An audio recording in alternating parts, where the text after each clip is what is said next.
Hello everyone. In this video we are going to read the poem Ozymandias, which forms the sixth chapter of English Literature Reader book. Now, Ozymandias, written in 1818 by Percy Bysshe Shelley. Shelley was one of the most renowned English romantic poets of the 19th century, best known for his lyrical and long form verse. He also wrote pamphlets and poems that intended to reform society.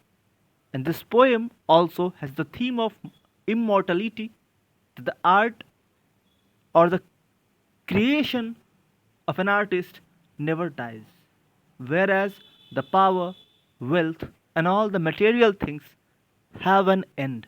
That is, they are mortal. So let's see what is it and what is the meaning in the poem. So first of all we should know what is a sonnet. सबसे पहले हमें ये जानना पड़ेगा कि sonnet क्या है. तो सोनेट एक तरह का पोएम है जिसमें कि 14 लाइन होती हैं. There are two types of sonnets. अब सोनेट्स भी दो तरीके के होते हैं. पहला पेट्रार्कन सोनेट्स, जो कि क्लासिकल इटालियन पोएट पेट्रार्क के नाम पे फेमस हुआ. और इसके स्ट्रक्चर में एक ऑक्टेव होता है, that is a stanza of 8 lines followed by a sextet, that is a stanza of 6 lines. So 8 plus 6, how much? 4. Now second one is Shakespearean, it's 14, so it's a sonnet. Now Shakespearean sonnet, Shakespeare के नाम पे ये famous हुआ क्योंकि Shakespeare ने जब sonnets लिखना शुरू किया तो he was so he became so popular कि बाकी ने इनको ही कॉपी करना शुरू कर दिया. And there for he invented a second type of sonnet writing that is named after him, Shakespearean sonnet. और ये क्योंकि एलिजाबेथ के टाइम में लिखा गया था, so it is also sometimes called as Elizabethan sonnets. तो इसका स्ट्रक्चर क्या है कि इसमें 3 क्वार्टरन्स होते हैं, दैट इज 3 इंटू 4, 4 लाइन्स के 3 स्टैंजा और उसके बाद एक couplet. So it also has 14 lines. तो sonnets क्या है? I think this is quite clear to you. And if I talk about this poem, Ozymandias, Ozymandias is a Petrarchan sonnet. ये एक Petrarchan sonnet है जिसमें कि फर्स्ट स्टैंजा 8 लाइन्स के हैं and second stanza is of 6 lines.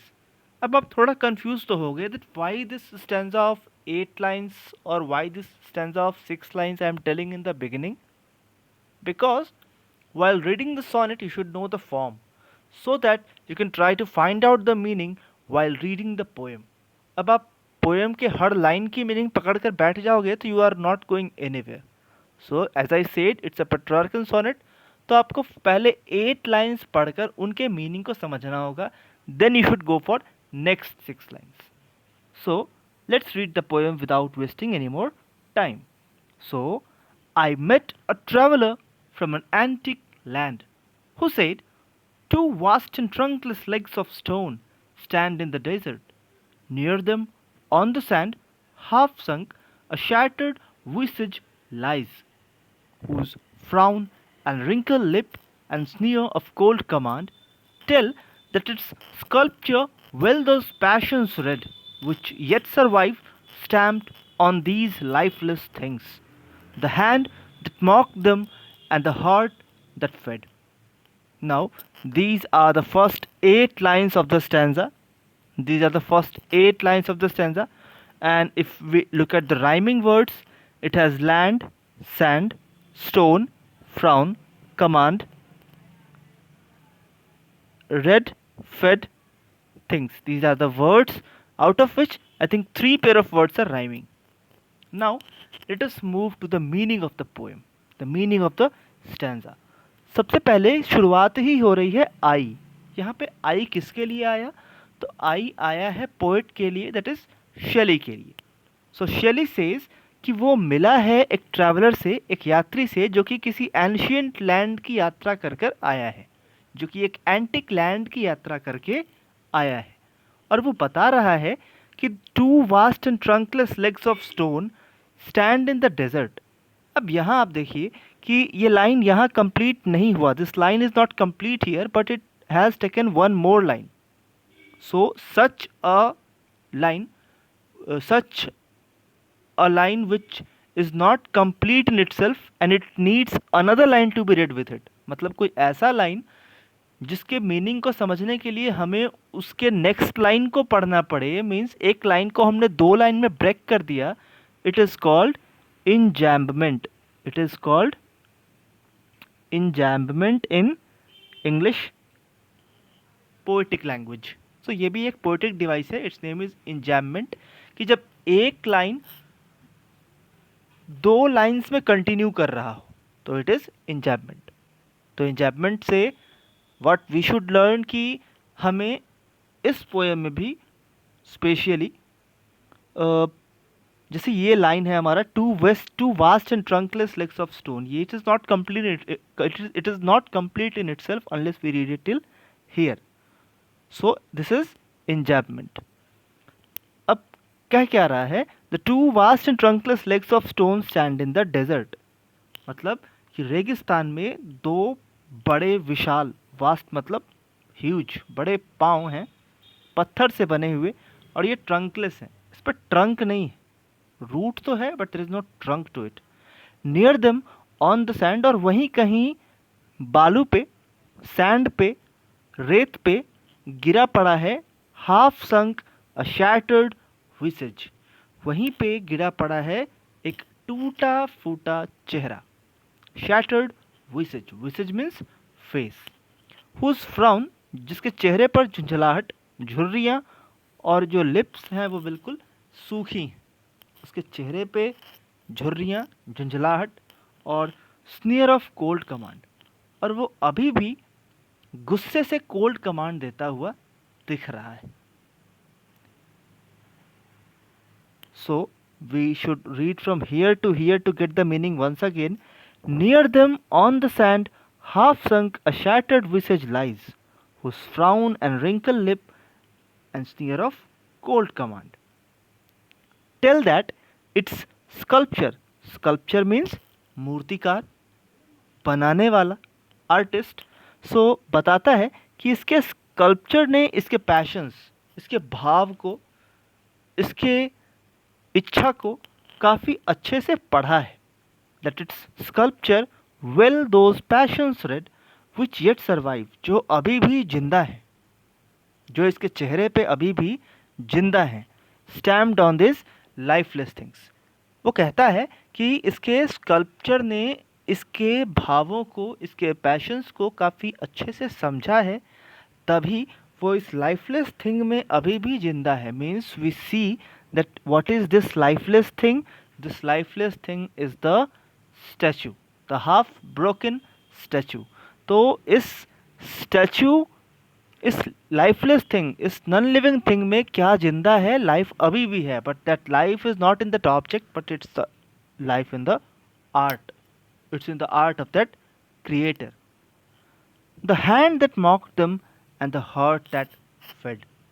The hand that mocked them and the heart that fed, ये किसके लिए आया है? It is also for the sculpture. वो इस स्कल्पचर के लिए आया है जिसने कि उसे बनाया.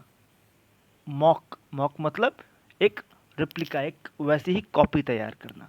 तो हैंड दैट मॉक देम, जिन हाथों ने उसे बनाया है और जिस हार्ट ने उसे ये सब कुछ दिया है. हार्ट दैट फेड, जिस हार्ट ने इस मूर्ति को बनाया है वो अभी भी जिंदा है. However this statue has become a lifeless thing now. Now, in the next stanza we see, and these are the concluding stanzas of 6 lines, so it's a sextet. Now let's read to find out. And on the pedestal these words appear. Pedestal means the base of the statue. मूर्ति का नीचे का जो ramp we can say, podium we can say. So pedestal, in pedestal पे कुछ words लिखे हैं. My name is Ozymandias, Kings of Kings. मेरा नाम ओzymandias है और मैं Kings of Kings हूँ, मैं राजाओं का राजा हूँ. Look on my works, मेरे वर्क्स को देखो, ये mighty and despair, ये विशाल और ये दूर दूर तक फैले, ये सारे मेरे ही वर्क हैं। ओzymandias, ऐसा लग रहा है जैसे ये जो मूर्ति जो पड़ी है वो दिखाना चाह रही है कि देखो दूर दूर तक मेरा काम फैला है, मेरी मेरा फेम दूर दूर तक फैला है। सो वी कैन गेस कि जो किंग था ओzymandias, ये मूर्ति जब भी बनी हो तो शायद उसने इस पैशन से बनवाया होगा कि वो दिखा सके कि जहाँ तक उसकी मूर्ति दिख सके वो वहाँ तक के लोगों को बता रहा हो कि this is the rule, this is the area where I ruled, this is the vast stretched area where I am ruling. तो जब ओzymandias अपने पावर में था तो वो एक मूर्ति बनवाता है जो कि एक status symbol है. It's type of a status symbol where he wants to show that over what great area, over what great people he had ruled. लेकिन अब nothing beside remains. अब वहाँ पे कुछ भी नहीं बचा. Because time and tide waits for none. तो समय के साथ ये मूर्ति भी टूट चुकी है, शहर भी उजड़ चुका है. Nothing beside remains. Round the decay of that colossal wreck, boundless and bare, the lone and level sand stretch far away. अब उस colossal wreck के नीचे, colossal wreck, colossal means होता है पत्थरों का, huge बहुत बड़ा, तो उस colossal wreck, उस बड़े से चट्टानों के से दूर दूर तक, बाउंडलेस एंड बेयर, वो बिल्कुल बाउंडलेस है। अब वो कोई उसकी तरफ अट्रैक्ट नहीं होता और कोई भी बस्ती वहाँ पे नहीं है। इट्स बेयर लैंड, वो बिल्कुल बंजर ज़मीन है, चारों तरफ कुछ नहीं है, ना कोई शहर, ना कोई फार्म्स, ना कोई खेत, ना कोई लाइफ, सब कुछ बिल्कुल बेयर, सब कुछ बिल्कुल बंजर खाली पड़ा है। और वहाँ पे फैला क्या है? The loan and level Sands stretch far away, दूर दूर तक सिर्फ और सिर्फ रेत ही रेत है। Therefore, we can make out the meaning from this poem, the theme from the poem, that the theme is of immortality. The theme is of immortality, that art never dies. Art never dies, whereas every material thing has an end, even it be the name of a king. If a king is proud of himself and he doesn't do good for his people, and he likes to only make big monuments for his name, for his fame, then ultimately he has to lose all his name and fame one day, just as this Ozymandias has faced in this poem. And so Percy Bysshe Shelley has done a remarkable job, that he has presented us a theme of immortality and that the art never dies. So that's all for this chapter, that's all for this video. In our classes, we will discuss more about it. So till then, thanks and goodbye.